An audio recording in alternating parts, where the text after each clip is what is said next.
Now we are discussing the how to solve inverse trigonometric equation.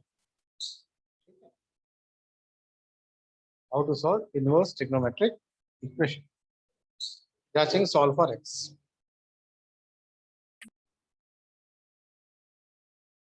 Tan inverse 2x, tan inverse 3x is equal to pi by 4. They are saying solve for x.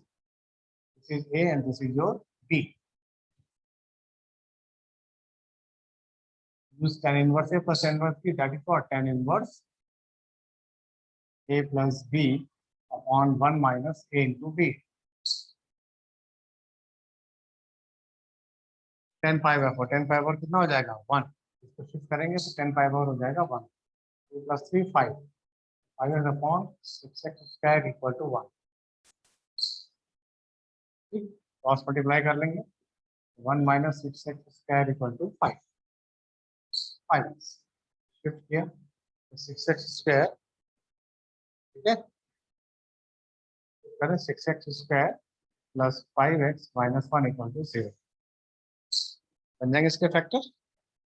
पहला बना +1 और दूसरा 6 तो 6 और 1 ही बना, that is 6x minus 1. x आ जाएगा, इसको 0 करेंगे तो 1/6 आ जाएगा, इसको 0 करेंगे x इक्वल टू -1.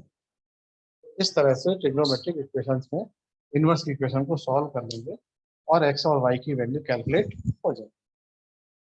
ये तो पार्ट 1 इनवर्स ट्रिग्नोमेट्रिक इक्वेशन को सॉल्व करने का. ठीक, फिर इनवर्स ट्रिग्नोमेट्री सॉल्व करने के बाद सब्स्टिट्यूशन का मैंने बताया था किस तरह से वैल्यू को सब्स्टिट्यूट करते हैं. कभी कभी सिंप्लीफिकेशन में दिए जाते हैं तो वहां भी आपको सब्स्टिट्यूशन करना पड़ सकता है. यानी अगर वहां पे डायग्राम में क्वेश्चन यानी क्वेश्चंस में सपोज दैट अगर कहीं साइन आ जाए या कॉस आ जाता है ना, साइन हो गया, कॉस हो गया, टेन हो गए, तो साइन के तो फॉर्मूले एक्चुअल है नहीं सिलेबस में. ठीक है ना, तो क्या होता है, हम लोग क्या करते हैं, कन्वर्ट, तो हम उसको कन्वर्ट कर देते हैं. कैसे कन्वर्ट करते हैं, सीधे साइन और कॉस को अपना एक पाइथागोरस थ्योरम यूज करते हैं. पाइथागोरस थ्योरम की हेल्प से उन दोनों को टेन में आसानी से कन्वर्ट कर लेते हैं. यानी जहां जहां आपका कॉस आ गया या साइन आ गया उसको हम लोग टेन में बता कन्वर्ट करके then we can use formula और tan inverse A plus tan inverse B या tan inverse A minus tan inverse. इस तरह के क्वेश्चन से आपको अलर्ट रहना है, ये आते हैं बहुत सारे एग्जाम. जैसे क्वेश्चन एनसीईआरटी का ही करता हूँ मैं. कॉस में दिया होगा या टेन में दिया होगा या साइन कॉस दोनों में. ठीक है, जैसे उसने लिखा show that tan inverse 63/16 is equal to sin inverse 5/13 plus cos inverse 3/5. इस तरह से तो क्या करो, साइन को बदलो tan में, इसको बदलो tan में, then we can use the formula tan a plus tan b, right? ऐसे sin inverse 5/13 is equal to alpha. ये आ गया आपका sin alpha 5/13. Make the triangle. This is alpha 5/13. This is your 12. इस diagram से आप tan alpha ले लेंगे 5/12. तो अल्फा आ जाएगा tan इनवर्स 5/12. इसकी वैल्यू की जगह क्या यूज करेंगे, tan inverse 5/12. The same platform cos inverse 3/5 equal to beta. cos beta is equal to 3/5. cos beta 3/5. So that is what, this is your 3, this is your 5, so this is your 4.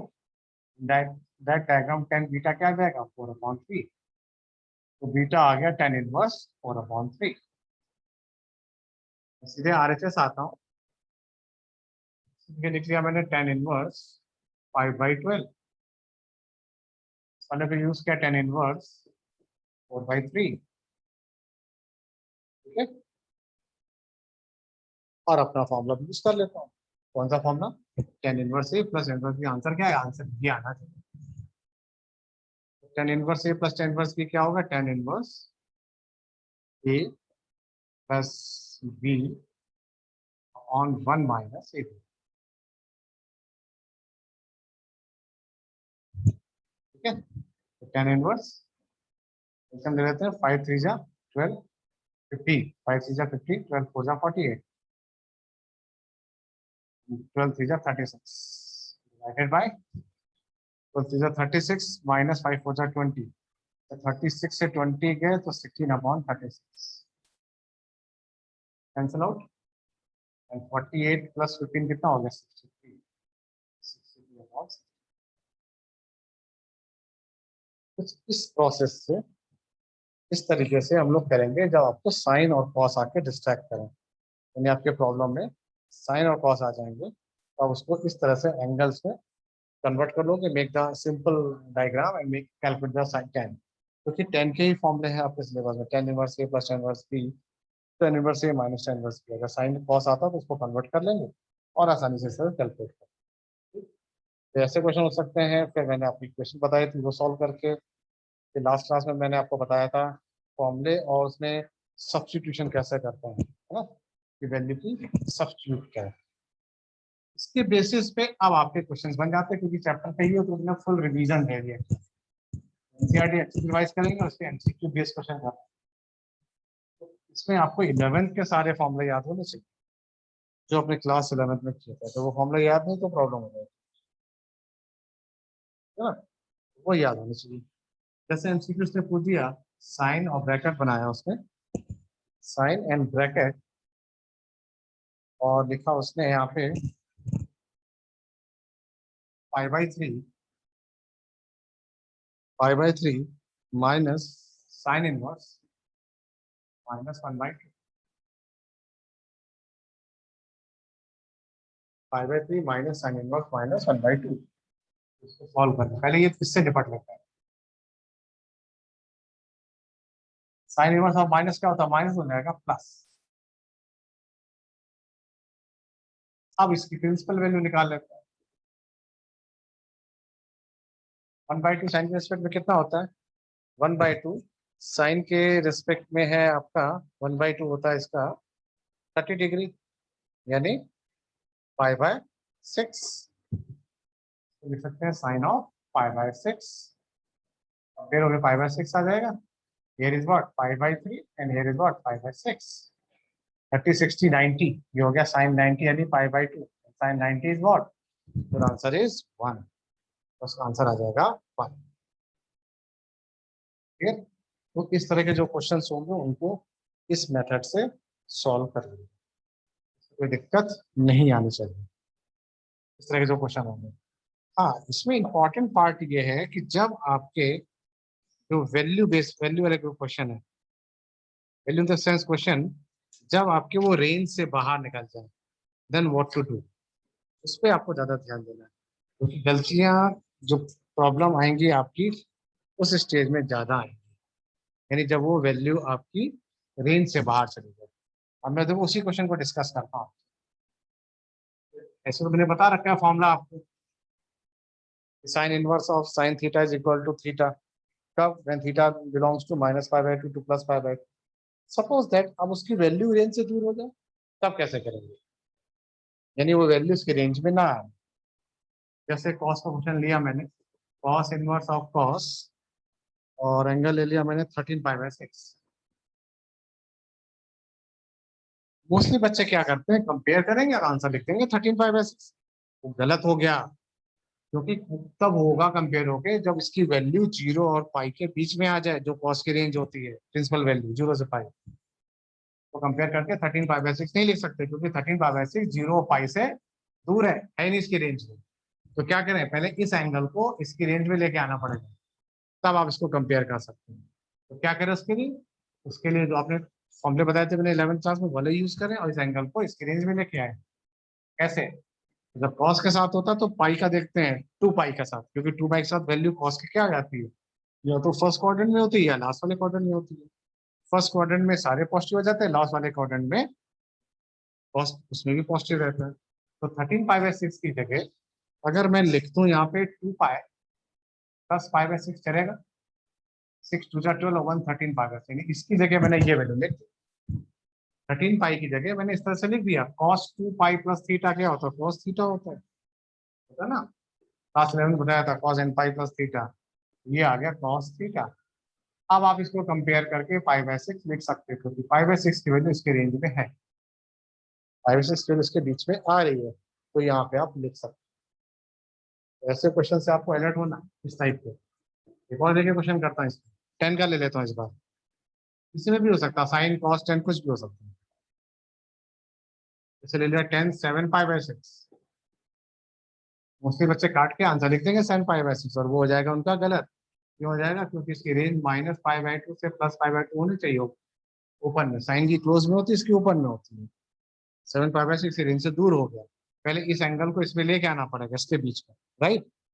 तब आप इसको compare कर सकते हैं। तो क्या करें, tan inverse 10 7 times of pi by 6, दूसरे नजर आ रहा 7 टाइम, यानी पाई प्लस लगा ले, pi plus pi by 6।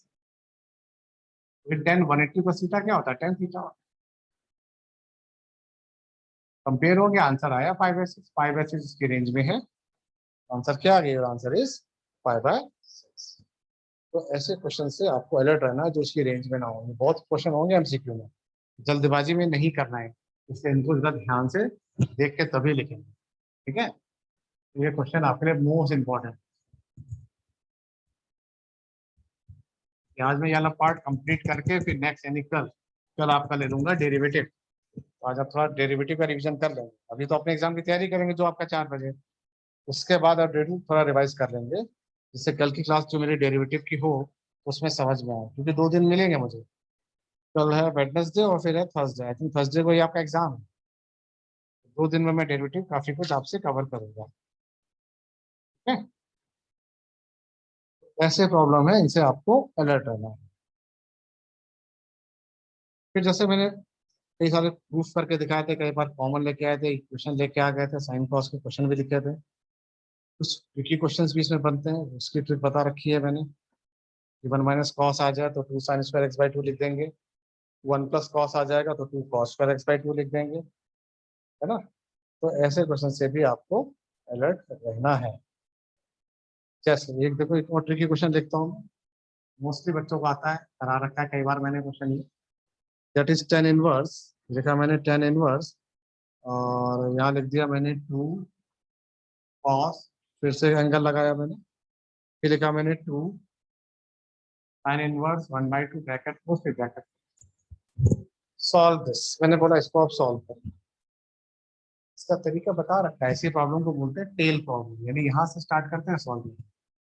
Problematic तो ये हो रहा है, यहीं पे सॉल्व करते हैं। tan इनवर्स 2 cos 2, sin−1 1/2 कितना होता है, 1/2 होता है sin 30, यानी 5/6, ये वैल्यू आ गई 5/6।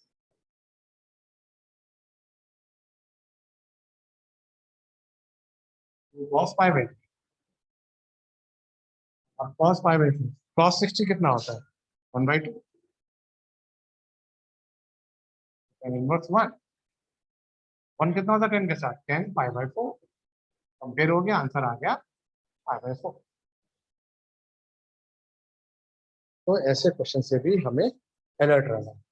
तो इस तरह के क्वेश्चन आएंगे और आपको सॉल्व करना है, क्योंकि ये आपको मार्क दिलाएंगे अच्छे से, ठीक है। अब इक्वेशन का ट्रिकी क्वेश्चन देखता हूँ, अच्छा क्वेश्चन है, एनसीईआरटी में भी है, इक्वेशन बेस्ड है, और कहेगा सॉल्व फॉर दिस, यानी सॉल्व फॉर एक्स करके बोलेगा।